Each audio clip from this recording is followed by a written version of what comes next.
तो this is our responsibility and our duty कि हम अपनी हेल्थ को ठीक रखने के साथ साथ अगर हम सक्षम हैं तो हम दूसरे की भी मदद करें। और असली मदद जो होती है वो हमेशा इमरजेंसी की होती है।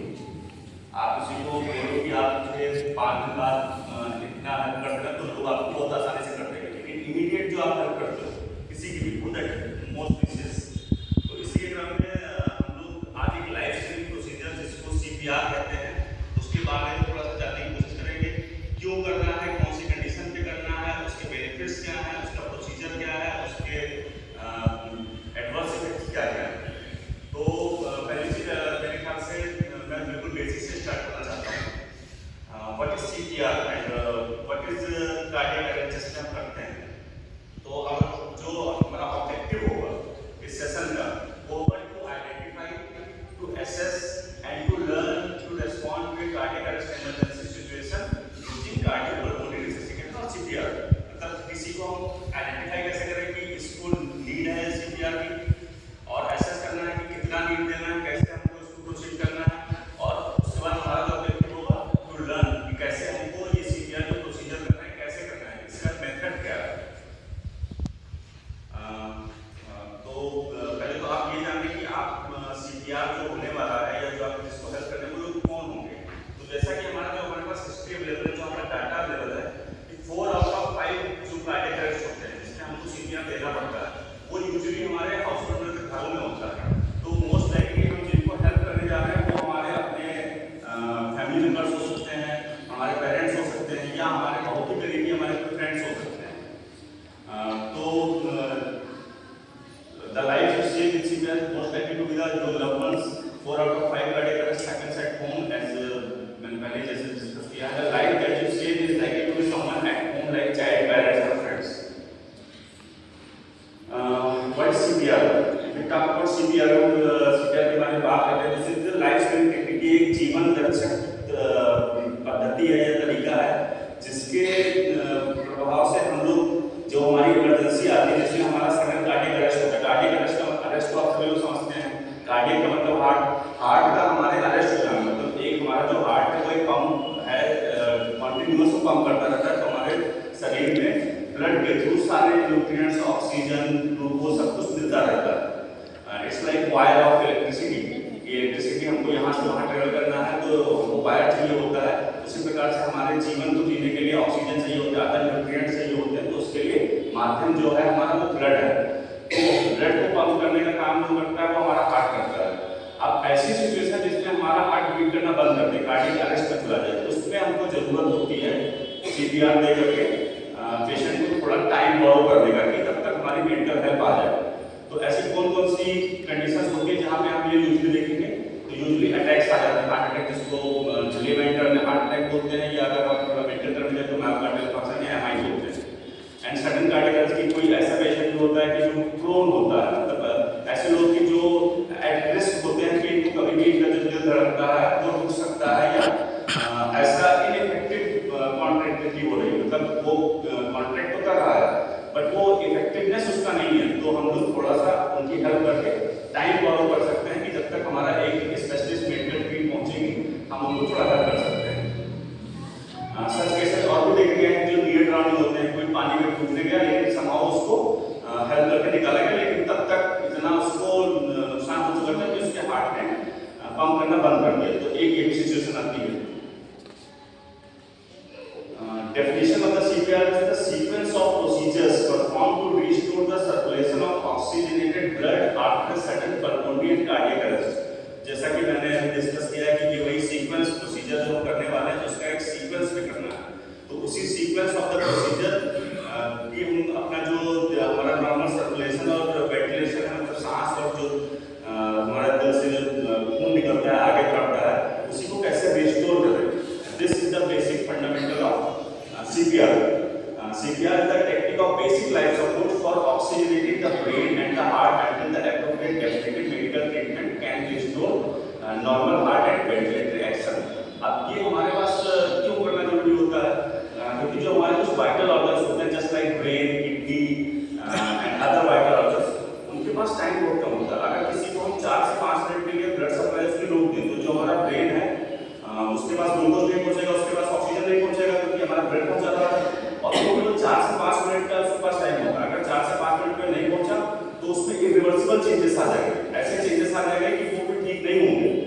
वो जो हमारे पास टाइम होता है जो जिसमें हमको इमीडिएटली उसको हेल्प करना है, तो ये एक लाइफ लॉन्ग स्टे तो लाइफ सेव हो सकती है।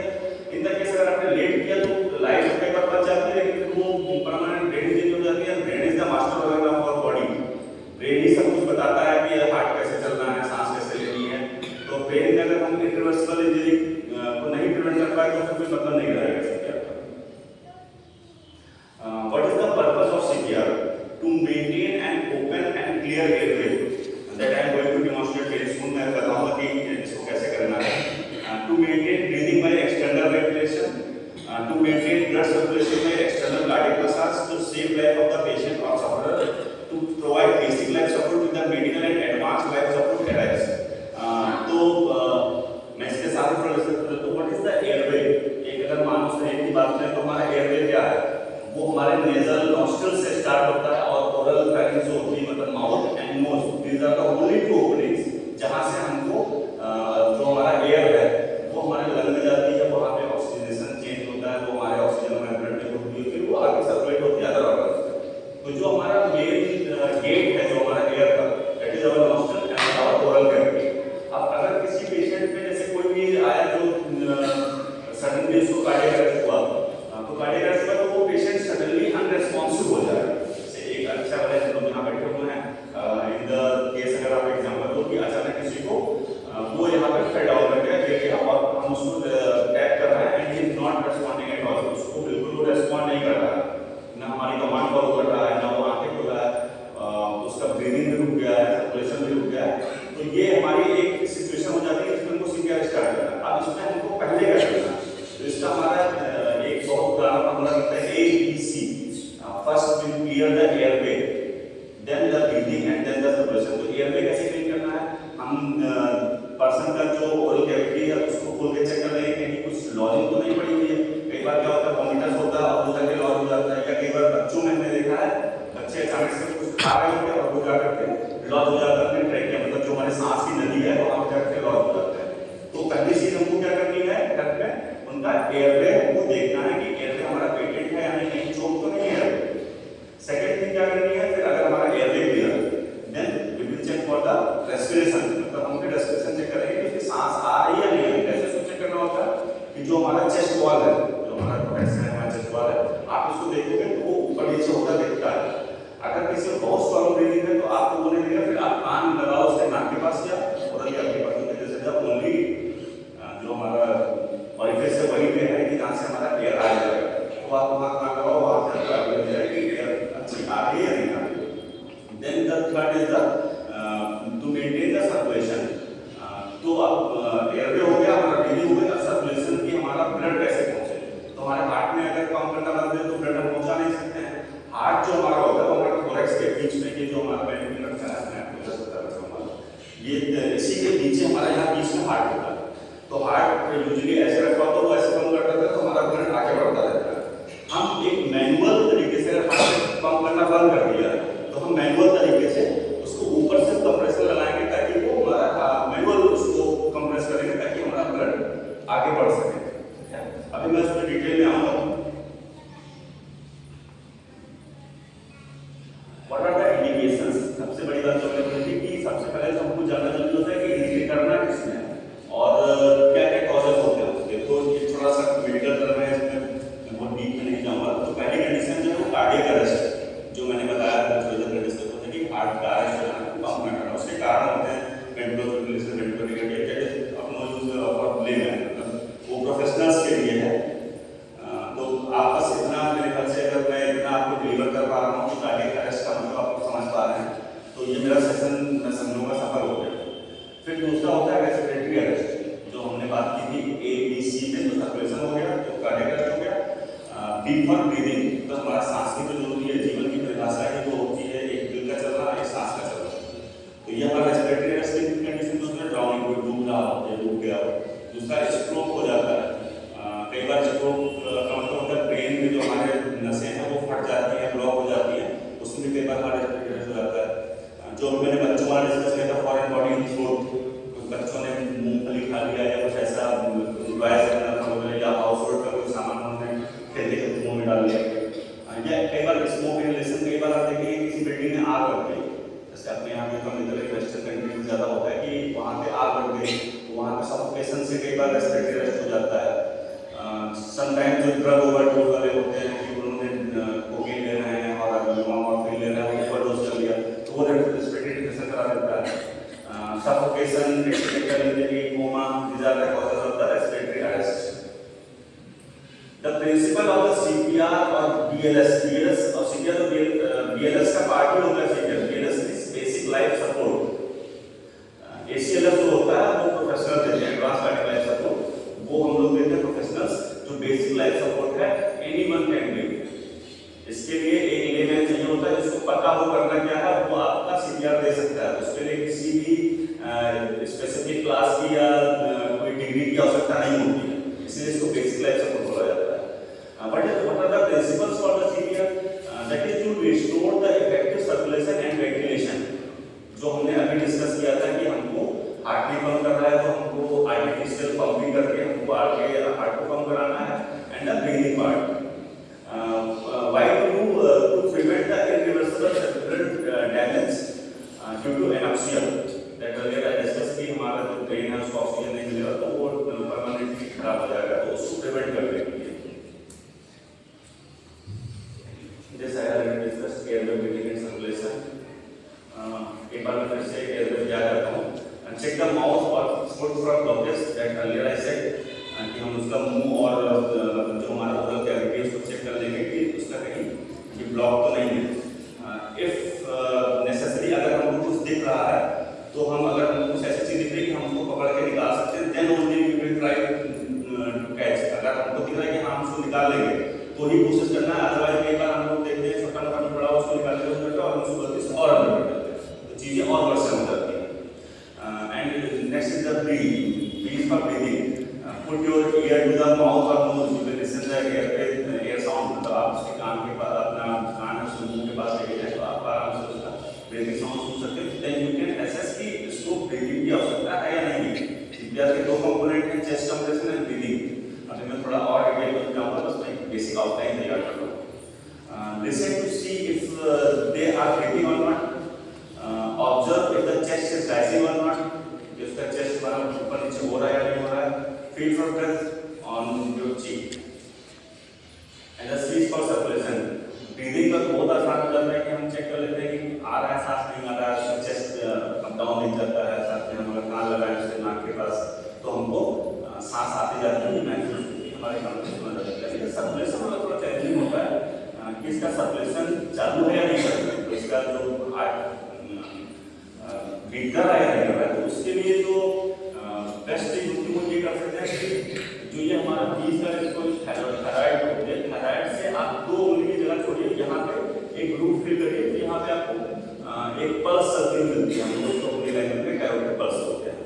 आप जब कभी बैठो तो अपना चेक करो तो फिर आपको हैबिट हो जाएगी चेक करने की। तो आप कभी भी ऐसा कोई पेशेंट आता है तो उसमें एसेस करने की सर्कुलेशन है या नहीं है, तो always check for carotid pulse. उसका कैरोटिड पल्स चेक करिए कि उसको आ रहा है बीट या नहीं आ रही है। CPR procedure जो मैंने बोला, anyone can learn CPR and everyone should। This is the मतलब कि सबको कोई भी सीख सकता है और सबको सीखना चाहिए। Learn CPR, you can do it। This is the sigma for today। Sequence of procedure performed to improve the circulation of system spread after certain pulmonary cardiac arrest, chest compression and pulmonary ventilation। This has been discussed, the chest compression, the pulmonary ventilation performed by anyone who knows how to do it। कर कोई भी सकता है, बस उसको ये पता होना चाहिए कि करना कैसे है। हम उसको फायदा की तरह नुकसान ना पहुंचाए अगर ठीक से कर लेते हैं। यहाँ से सेशन के बाद आप 2-4-5 वीडियो देख लो, वीडियो देखा तो अगर जरूरत है कि हम फिर से एक्सरसाइज कर लेंगे तो वो चीजें रिवाइज हो जाएगा। And we talk about anyone who knows how to do it and immediately the first thing that I assured you, पहली चीज कि हमको समय का बहुत ध्यान रखना है। ऐसा नहीं एक बंदा में बात कर रहा है तो फिर हमारा तो डैमेज हो गया, फिर हमारा पर्पस नहीं सॉल्व होगा। And without any other equipment, मतलब सबसे अच्छी बात इस CPR की ये है कि हमको कोई इंस्ट्रूमेंट नहीं चाहिए होता। आप ऐसे बैठे हैं, आप किसी को अगर हेल्प करना चाहें आप ऐसे ही कर सकते हैं, किसी भी आपको इंस्ट्रूमेंट की आवश्यकता नहीं, कोई भी स्पेसिफिक मशीन की आवश्यकता नहीं है, इसीलिए इसको बेसिक लाइफ सपोर्ट बोला जाता है।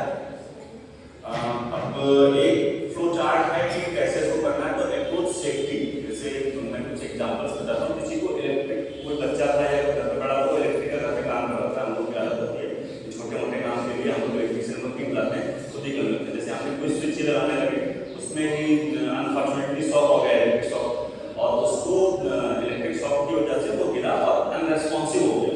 अब वो रेस्पॉन्स नहीं कर रहा है, आप उसको टैग कर रहे हो, बुला रहे हो, वो रेस्पॉन्स नहीं कर रहा है, तो पहली चीज हमको क्या देखते हैं, अप्रोच फॉर सेफ्टी। अगर हम उसको वहीं पे चेक करने लगे और सीपीआर देने लगे, तो ये भी संभावना है कि अभी भी कहीं ना कहीं उसका जो सर्किट बनी हो, जो जिससे उसको इलेक्ट्रोकॉसल इंजरी हो रही हो, वो अभी भी चल रही हो, तो पता चले आप उसकी हेल्प कर रहे हो और आप नीचे बैठ गए। तो first check for safety thing, अपनी सेफ्टी आप करेंगे, उसको वहां से हटाइए। या कई बार रोड पर एक्सीडेंट हो जाता है, तो एक गाड़ी ने किसी को ठोकर मारने चली गई, आप वहां पे उसकी हेल्प करने लगे, पता चला गाड़ी आकर आपको ठोकर चली। तो फर्स्ट थिंग जो हमको करनी है कि एक सेफ प्लेस खोजना है और एनवायरमेंट चेक करना है। या किसी को स्नैक बाइट हो गया या किसी को जहरीले किसी जानवर ने काट दिया, आप वहीं करने लगे, पता चले वो जानवर वहां पे है, उसने आपको भी डस दिया। तो पहले जो मतलब हमारा कहने का मतलब है कि सेफ्टी आप एनवायरमेंट भी देखो कि वहां पे जहाँ पे ये इंसिडेंस हुआ था, वहां पे क्या ऐसा तो नहीं था कि कुछ ऐसी अगली चीजें जो आपको हार्म कर सकते हो, उसको एक सेफ जगह पे सेट करो। Then check the response that और हर की आर यू ऑलराइट, आप ठीक हो या नहीं ठीक हो। If is not responsing then shout for help, दो लोगों को बुला दो, आप ये जरा आके हेल्प करते हैं, एम्बुलेंस बुला दो, या इधर आ जाओ, इसको एक अगर एक से भले दो होते हैं तो 2-3 लोग आ जाए तो आपका हेल्प अच्छा हो जाएगा। और सीपीआर का तो रूल है कि 2 लोग करते हैं तो बेस्ट होता है। Open air that we already discuss, check for breathing and call the ambulance. और फिर जो 30 अभी जो चेस्ट प्रेशर का कैसे करना है, before you begin confirm the area sector, notify medical personnel about the situation. CPR is the needed 2 people for the best results. One person is doing for breathing and another for chest compression. इसको detail में हम sir से request करेंगे, sir इसको detail में बता देंगे। Rescue breathing perform if a person has pulse but not breathing, this part sir will cover. This is the maneuver how to open the airway. तो इसको भी सर थोड़ा डिटेल में डिस्कस कर देंगे। सर आई रिक्वेस्ट थोड़ा सा करा दीजिए।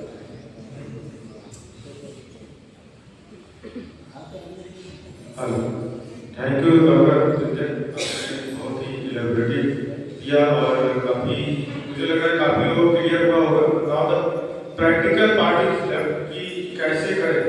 तो एक बड़ा इंपॉर्टेंट स्लाइड अवसर में किया था, मैं तो स्लाइड रखता हूँ, उसी स्टेप पे हम लोग चलेंगे क्योंकि whole CPR is playing on that slide.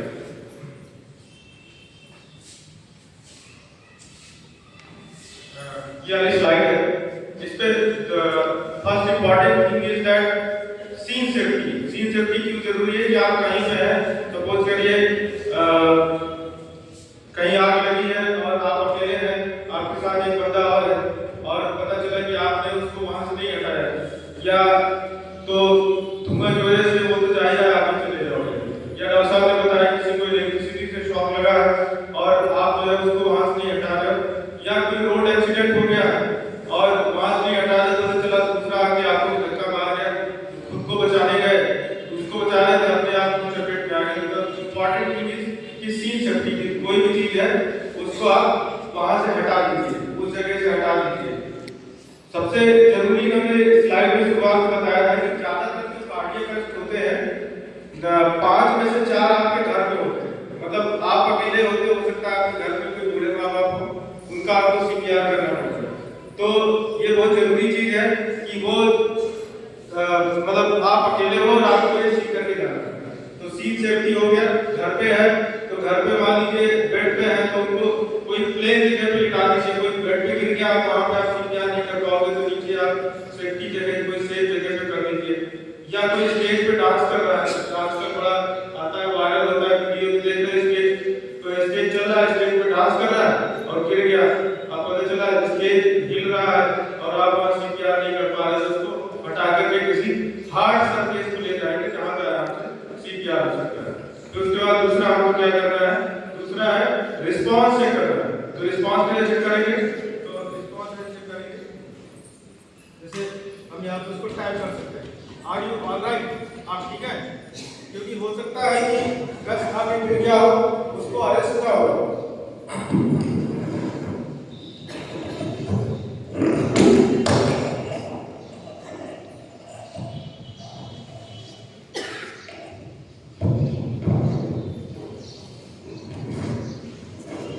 Hello, ठीक है, ज्वाइन हो रहा है। सबसे पहले हम इसको टैप करेंगे, यहाँ टैप करेंगे, आर यू ऑलराइट, है ना, रिस्पॉन्स दे रहा है नहीं दे रहा। तो अगर वो हो सकता है थोड़ी देर में आपको रिस्पॉन्स दे, ना रिस्पॉन्स करे तो फिर आपको दूसरा स्टेप क्या करना है, आपको हेल्प के लिए बुलाना है किसी को, कि कोई जो है हेल्प के लिए आ जाए। हेल्प के लिए बुलाना है, दो काम होंगे उससे। एक तो आप अकेले हैं तो आपको ब्रीदिंग करने में मदद करेगा, या अगर आप चेस्ट कंप्रेशन दे रहे हैं तो हो सकता है थोड़ी देर में आप थक जाए, एग्जॉस्ट हो जाए, तो आपको रोल करने में आसानी रहेगी कि एक आदमी ब्रीदिंग दे रहा है, एक आदमी चेस्ट कंप्रेशन कर रहा है। क्योंकि अगर आप अकेले करते रहेंगे तो आप ब्रीथ भी नहीं कर, थोड़ी देर में आप एग्जॉस्ट हो जाएंगे। और पूरा प्रोसीजर जो है करीब 5 से 10 मिनट का होता है। तो एक आदमी आपने कोई आपके हेल्प के लिए आ गया, अब आपने सीपीआर स्टार्ट कर दिया, उसको आपको बोलना है कॉल। किसको कॉल करेगा, 112 नंबर या 108 112 या 108 किसी को कॉल करेगा, क्योंकि उसका काम है। जैसे आप देखते होंगे 112 नंबर अगर किसी लगाया हो, फोन उठते ही दो चीज बोलता है, आपको पुलिस सहायता चाहिए, आपको मेडिकल हेल्प चाहिए, है ना। तो 112 क्योंकि अभी कॉमन नंबर हो गया है, तो वो बोलेगा पुलिस सहायता चाहिए, मेडिकल के लिए एम्बुलेंस भेजेगा, पुलिस के लिए पुलिस भेजेगा। तो दोनों में से कोई भी कॉल कर सकते हैं, 112 या 108। उसके बाद वो बंदा कॉल कर रहा है, हम जो है उसका सबसे पहले क्या करेंगे, उसका एयरवे चेक करेंगे। अगर उसने रिस्पांस नहीं किया, रिस्पांस कर दिया लेकिन पेशेंट जो है आपका सेटल नहीं है, तो उसके लिए रिकवरी पोजीशन होती है, जो मैं भी आपको बताऊंगा कि उसको आपको सुपाइन में लेटा के रिकवरी पोजीशन में लेटाना है, ताकि वो प्रॉपर तरीके से ब्रीथ कर सके, नॉट रिस्पॉन्डिंग है। तो हम पेशेंट का सबसे पहले एयरवे देखेंगे। एयरवे देखने के लिए हमको इसका अपनी 2 फिंगर यहाँ पर रखेंगे, एक यहाँ पर रखेंगे और इसका हम एयरवे खोलेंगे, है ना। अब अगर रोड एक्सीडेंट हुआ है तो हमको ये ध्यान रखना है कि ये गर्दन नहीं मूव होना चाहिए।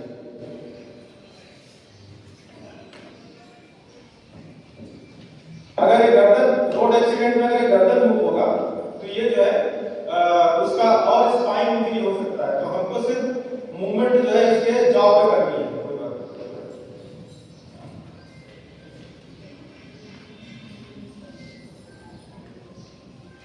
नहीं। तो हमको क्या करना है, इसके जो दोनों चिन्ह है यहाँ पे अपना फिंगर रखनी है और अपने दोनों घुटने रख के इसका एयरवे खोलना है। एयरवे खोलना है, एयरवे खोलकर देखना है इसके अंदर कोई ऐसा कोई ग्लूकोज प्लग बना हो या कोई वॉमिटस फंसा हो, या हो सकता है कहीं वो पार्टी में खाना खा हो, खाना फंसा हो, तो हमको जस्ट फिंगर डाल करके उसका निकाल देना है। निकालने के बाद क्या करना है, निकालने के बाद हमको उसको देखना है, उसका ब्रीदिंग चेक करना है। तो ब्रीदिंग चेक करने के लिए ऐसे हम खड़े हो जाएंगे, नॉर्मली देखेंगे कि चेस्ट एक्सपेंड कर रहा है नहीं कर रहा है। अगर वो नहीं समझ में आ रहा है तो फिर हमको लुक लिसन फील करना है। क्या देखना है, चेस्ट देखनी है और ये कान से उसको सुनना है और कान से उसको फील करेंगे, ब्रीदिंग आ रही है।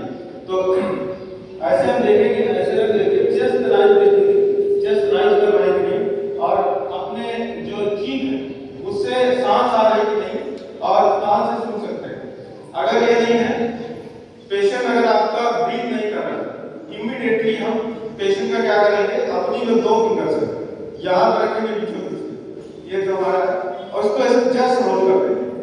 रोल करके आएंगे कि यहाँ पे ग्रुप मिलेगा, है ना, यहाँ पे ग्रुप मिलेगा।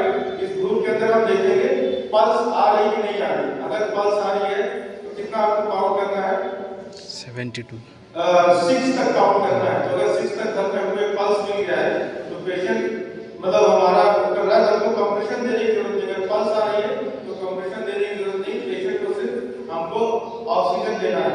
इससे अपने या तो घर में है तो कुछ नहीं होगा, माउथ टू माउथ, और अगर कोई मेडिकल हेल्प वाला है तो उसके पास पॉकेट मास्क होता है, वो पॉकेट मास्क की जगह से दे सकता है।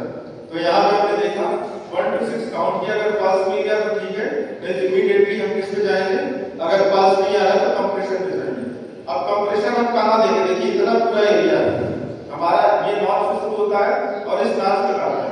हार्ट यहाँ पे सर ने बताया कि ये फिस्ट के साइज में हार्ट हमारा यहाँ पे सिचुएटेड होता है।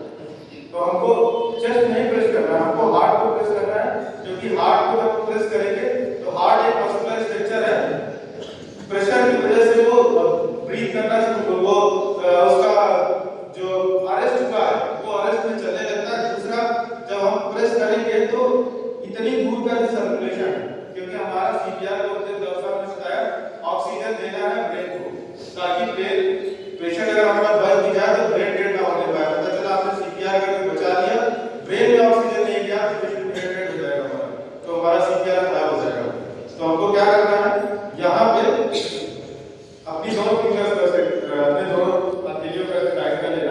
ये और ये ज्वाइन कर लेना है ताकि इसमें हमको प्रेशर बन जाए।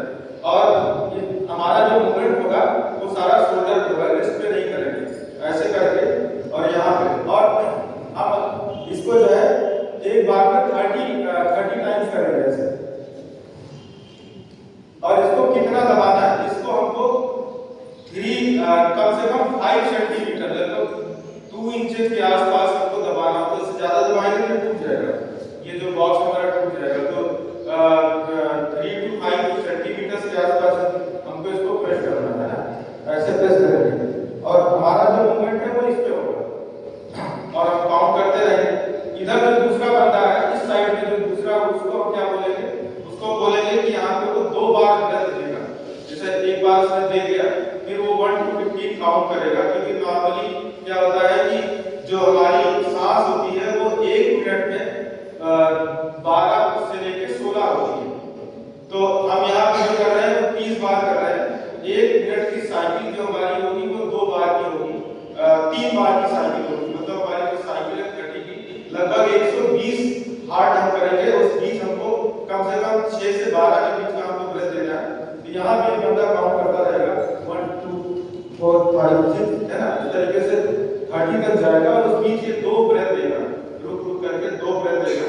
और इस तरीके से फिर रोल स्विच कर लेगा। इसने 30 दे दिया, फिर अब ये बंदा यहाँ पे आ जाएगा। ये मास्क या तो माउथ टू माउथ दे रहा है या मास्क से दे रहा है। और उसके बाद ये बंदा जो दूसरा था वो इधर आ करके फिर से जो है CPR स्टार्ट कर देगा। ऐसा हमको 2 मिनट तक करना है। 2 मिनट के बाद फिर हमको पल्स चेक करना है। 2 मिनट हमने दे लिया, उसके बाद फिर ये दोनों फिंगर्स को हमने रखा, ये जो बीचों बीच पे है यहाँ से इसको शिफ्ट किया, ग्रुप में आया, चेक किया। अगर पेशेंट का हार्ट आ गया है और ब्रीदिंग आ गई है तो हम उसको रिकवरी पोजीशन पे लेंगे। रिकवरी पोजीशन होता है जैसे ये चाइल्ड पोज भी हम लोग कह सकते हैं, बच्चा जिसको क्रॉस पोजीशन में रखना है, हम ऐसे कन्वर्ट करा देंगे। कन्वर्ट करा के ये जो ऊपर वाला पैर है, नीचे वाला पैर को मुड़ जाएगा, ऊपर वाला पैर सीधा रहेगा, नीचे वाला मुड़ जाएगा। और हाथ का पोजीशन जो है वो दोनों क्रॉस करके कुछ यहाँ पर कर दिया जाए इस तरीके से, ऐसे, ताकि जो है हमारा जो एयरवे है वो आसानी से ठीक है।